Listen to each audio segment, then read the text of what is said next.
gauza asko azaltzeko dituzula, urte terdi sartuta ibili ostean, asteburu honetan itzulera egin duzu Euskal Tropelari eta zer nolako mailan atzo ondo, baina gaur ja bikain. Bai, gaur oso ondo ibili naiz, urte terdi egon naiz pues, arazo batzuekin, ja buelta eman diot, eta beti baino hobeto.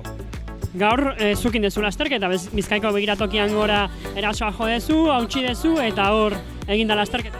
Bai, hor bastante argi nuen, ze pues, atakatu behar nuela, hor minutu terdi a tope, eta gero beraka a tope, eta ber zer gertatzen zen, eta hautsi dut karrera, eta gero erreloka etorri gara metara, eta metan pues, 3.